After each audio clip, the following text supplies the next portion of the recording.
We will see one by one various adaptations in plants and animals, and our present lesson will be about the adaptations that plants have in response to light conditions.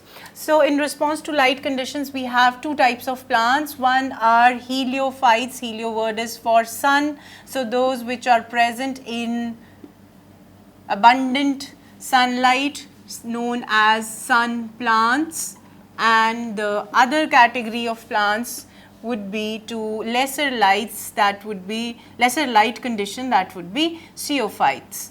Now, these are known as shade plants.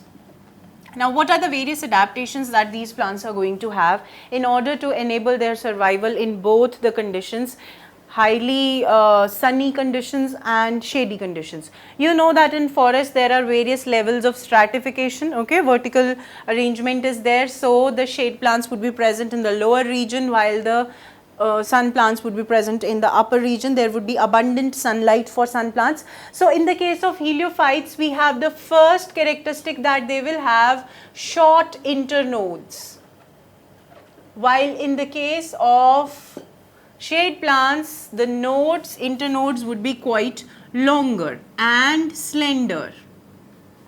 Longer and slender internodes, preferably creepers. Okay. The color of the leaves in these plants is pale green with a great amount of palisade parenchyma. Over here the color is bright green. The palisade parenchyma is lesser. Okay. Fruit and floral growth is too much, or here the vegetative growth is greater as compared to fruit and floral growth. They are going to grow in shade. The stomata are usually sunken and present on the lower surface.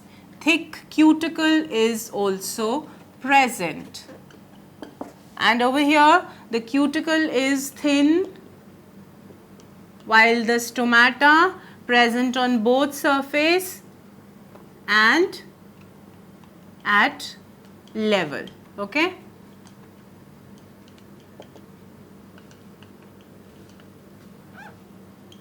So, these are the different characteristics that we have for heliophytes and xeophytes. Heliophytes, you can quote any example, those plants which grow in abundant sun, tropical plants like mango is a heliophyte, sugarcane is a heliophyte, wheat is a heliophyte, and in the case of shade plants, you can give the examples of ferns. You must have observed that in the gardens, ferns are often kept in shade, and all these characteristics are seen, these morphological characteristics and of course physiological characteristics are observed in these plants. So, this is the first type of adaptation that we observe in plants, that is in accordance to the availability of light.